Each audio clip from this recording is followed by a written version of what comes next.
안녕하십니까. 증권업 전망 발표를 맡은 이재환 수석연구원입니다. 증권업은 2021년에 최대 실적을 달성한 이후에 지금 겨울을 맞이하고 있습니다.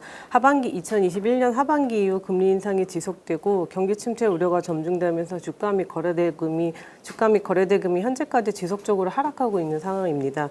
이에 따라 22년 증권사의 실적은 전 사업 부분에 걸쳐 큰 폭으로 감소했으며 23년에도 대내외 불확실성이 지속됨에 따라 수익성 개선은 쉽지 않아 보일 전망입니다. 22년의 실적 부진에 따른 기저효 영향으로 이익은 소폭 증가할 수 있겠으나 고금리나 기업이익 둔화 등 전반적인 시장 환경 부진이 계속됨에 따라서 수익성 개선은 굉장히 제한적일 것으로 저희는 보고 있습니다.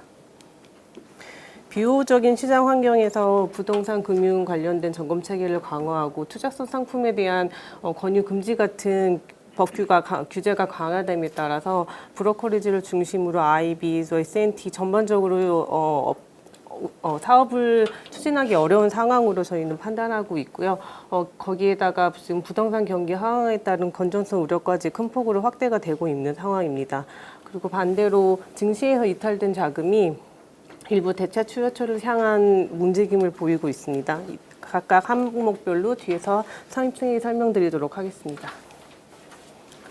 주식 같은 경우는 일평균 거래대금이 2021년 1월에 최대 실적인 42조를 달성한 이후에 지속적으로 하락을 했습니다. 그리고 9월 평균에 13.9조까지 크게 떨어진 상황이고요. 지수 또한 21년 하반기부터 계속 하락을 하다가 지금 9월만 놓고 봤을 때 평균 2,300 수준으로 떨어진 상황입니다.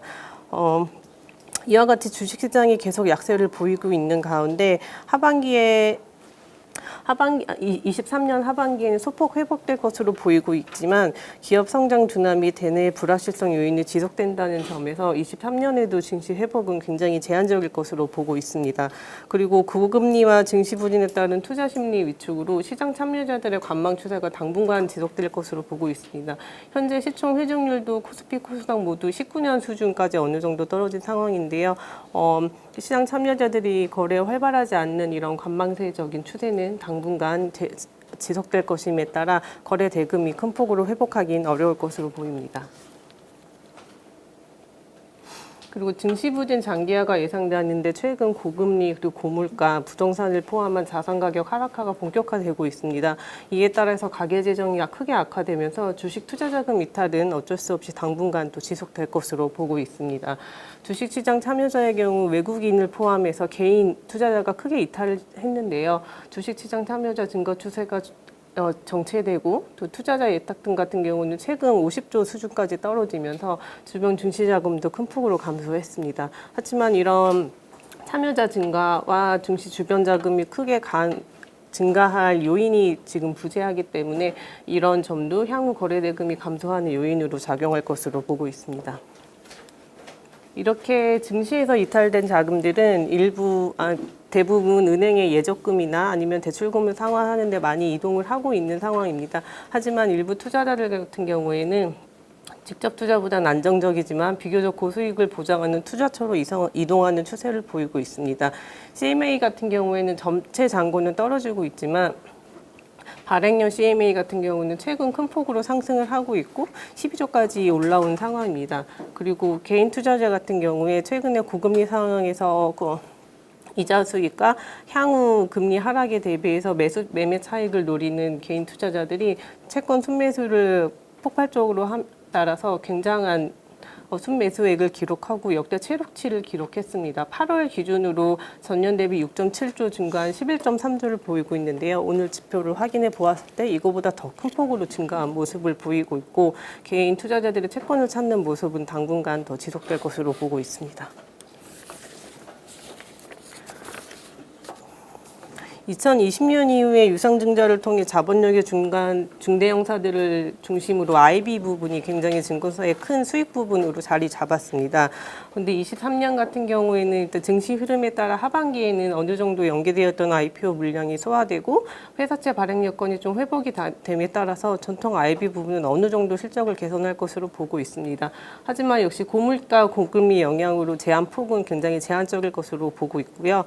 그리고 특히 IB에서 가장 큰 비중을 차지했던 부동산 같은 경우에는 부동산 금리 인상과 그다음에 차주별 DSR 규제 유지가 지속됨에 따라서 수요 하락세가 지속되고 또 조달금리 및 건자재값 상승으로 사업 리스크가 확대됨에 따라서 부진할 것으로 예상되고 있습니다. 우발채물 규모 중에 부동산이 차지하는 비중이 70%가 되는데 최근 부동산 경기가 급격하게 하락함에 따라서 증권사 건전성의 이슈도 최근 심각하게 불거지고 있는 상황입니다. 특히 증권사들은 채무 보증을 중심으로 부동산 금융 익스포저를 크게 확대해 왔습니다. 전체 부동산 금융 익스포저 중에 50% 이상이 채무 보증이 차지하고 있고요. 게다가 채무 보증 중에 매입 확약 같이 미분양 시에도 대출 채권을 담보대출을 책임져야 하는 그 신용공여형 비중이 높아서 금리 상승 시에 유동성 리스크에 급격하게 노출되는 구조로 건전성 관리가 매우 필요한 시점입니다. 그리고 초대형사 같은 경우 자본 규모로 봤을 때 초대형사 같은 경우는 해외 비중이 높고 중형사 같은 경우는 국내 중우순위 비중이 높습니다. 그런데 해외 및 국내 부동산이 모두 안 좋을 것으로 전망되기 때문에 초대형사뿐만 아니라 중형사들도 모두 건전성 관리가 필요한 상황입니다.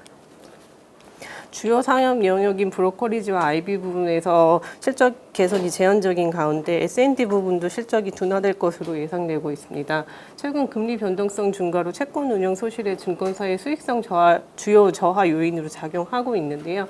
채권 보유액 같은 채권 보유액 규모는 현재 240조 수준을 유지하고 있는데 사업 구조상 채권 규모를 더 크게 축소시킬 수 없기 때문에 지속적인 부담에 직면할 것으로 전망하고 있습니다.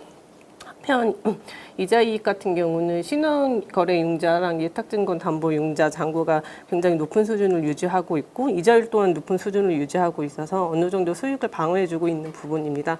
다만 지속적인 높은 이자율 때문에 투자자 부담이 증가해서 내년에는 소폭 감소할 것으로 전망하고 있습니다. 전반적인 사업이 좋지 않기 때문에 증권사들은 수익을 어느 정도 방어하고 향후 안정적인 수익 창출을 위해서 WM 부분을 강화할 것으로 보고 있습니다. 국내 금융자산 규모가 계속 증가하고 있고 이 중에 투자 상품이 차지하는 비중 또한 증가하고 있는 추세입니다. 게다가 코로나19와 그때 주식 활황기에 따라서 부자가 급속도로 증가했고 명리치라고 하는 새로운 부유층이 부상함에 따라서 체계적인 자산관리 수요가 증가하고 있는 상황입니다. 게다가 로보 어드바이저 등 디지털 자문수단이 등장함에 따라서 대중부유층까지 자산관리 시장이 확대됨에 따라 증권사들은 새로운 고객을 확보하기 위한 경쟁을 치열하게 할 것으로 보고 있습니다. 전반적으로 어려운 한 해가 지속될 것으로 예상됨에 따라서 증권사들은 고객 확보와 선제적 위험 관리 강화를 강화해야 할 것으로 보입니다. 우선은 개인 투자자 이탈이 심화됨에 따라 MTS를 개선하고 상품 라인업을 강화해서 투자 접근성을 개선해서 고객을 확보하는 것이 가장 필요한 부분이고요. 또한 국내외 부동산 경기 하강의 위험에 대비해서 부동산 금융 위험 요인을 사전에 점검하는 것이 필요한 시점입니다. 또한 안정적인 수익 기반 마련을 위해 자산관리 서비스 경쟁을 강화를 적극 추진해야 하는 시점입니다. 네, 이상입니다.